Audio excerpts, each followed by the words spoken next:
continue with our media availabilities here after the Toyota Save Mart 350 at Sonoma Raceway. We're joined by our race-winning crew chief, Cliff Daniels, with a number 5 Hendrick Motorsports Chevrolet. We will go straight to questions for Cliff. If you have a question, please raise your hand, and we'll get a wireless microphone to you. We'll start here in the middle with Jeff. Right there, Jeff. I mean, for a while there, it kind of looked like Buescher not flipping the stages might actually work. I mean, we hadn't really seen an on-track pass all day for the lead, but you obviously were confident enough that it was going to still work. So how did you have that confidence? I don't know that I was beyond confident that it was going to work. I just knew that when they had flipped what we were doing early in the race, it was going to put them in a position to have to pit early in the final fuel window. And from that point forward, no matter what, they're going to be on defense. So the only way to solve to beat that is we had to figure out how to be on offense. And our bed was made when they had all pitted off behind us, you know, all the cautions that we had in stage 1. We had to really commit to, at that point, we were a long car, so we just had to commit to the long side of things to have the offensive tires for the end of the race, if that makes sense. If we would have pivoted and given up that second run when, yeah, I guess it would have been the beginning of stage 3 when they all, you know, were early in the fuel window. If we would have pivoted and pitted early then, we would have come out right behind them on the same tires, you know, just not going anywhere. So we had to go long. We're going to come up front here to Kevin.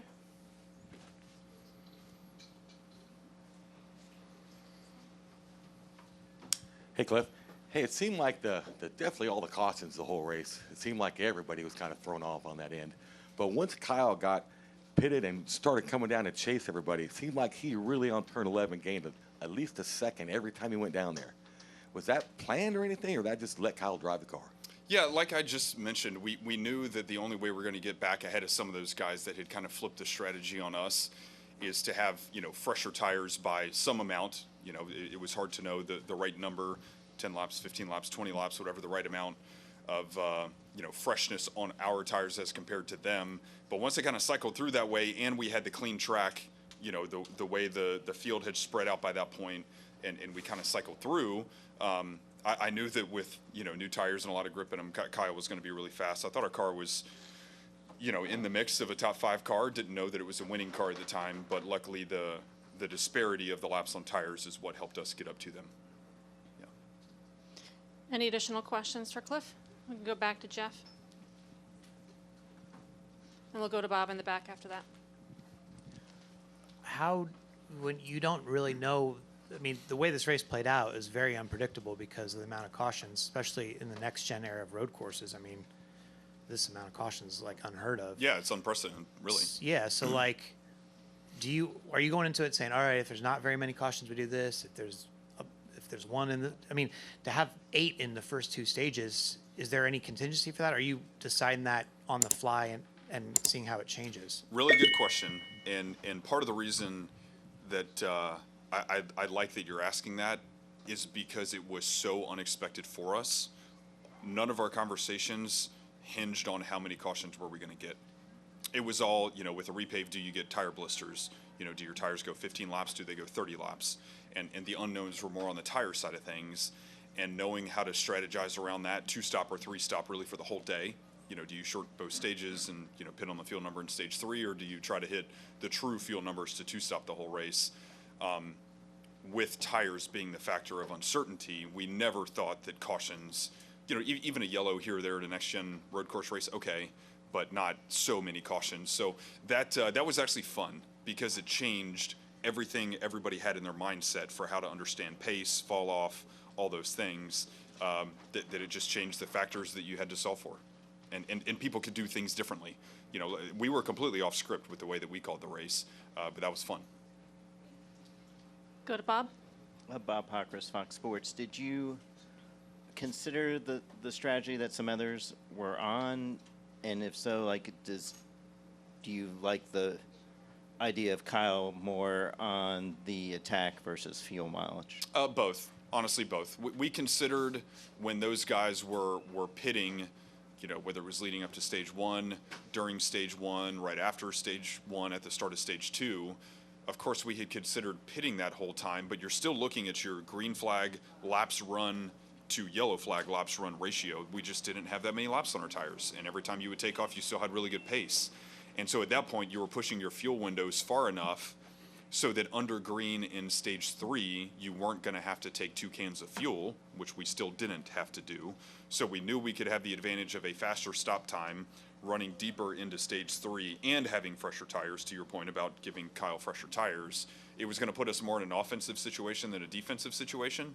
At the time, you didn't quite know who was going to pit when and how all that would play out. But obviously, once we kind of made our bed, you really had to stay down that path. If we would have come off of that path, we would have sacrificed any offensive advantage that we would have had later in the race, if that makes sense.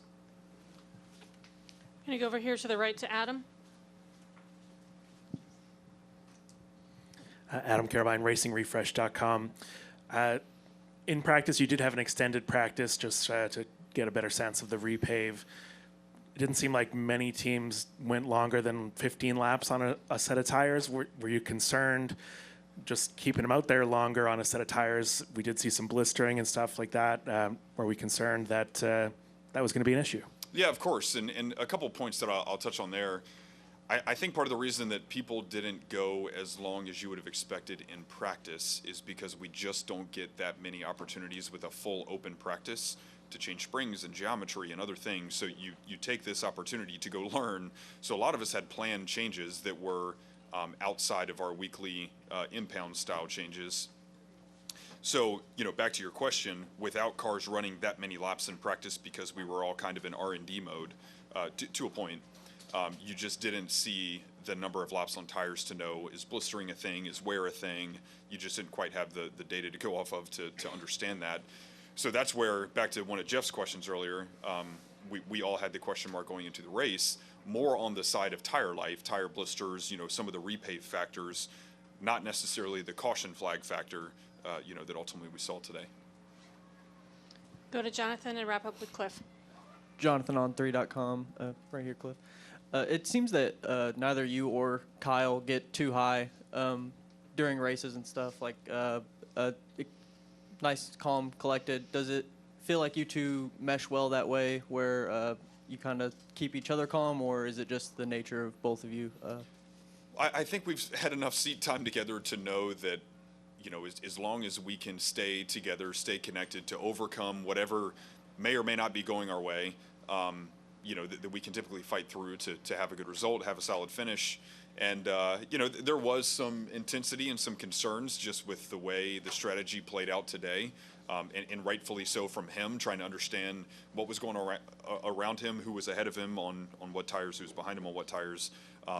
So trying to paint that picture for him, just so that he knew, the objectives that he still had ahead of him. That's kind of what I was focused on doing once we understood the way we thought the strategy was going to play out, and ultimately did. So, I think our reps of doing that together, and certainly there's been times that we've failed to accomplish our mission together, and I think you learn, the healthy things that you need to learn from both sides of the coin, from, the wins and from when it doesn't go your way.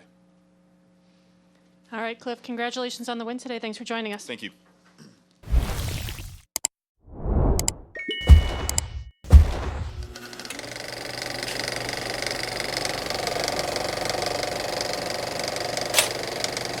All right, there's the checkered flag. Great job, driver.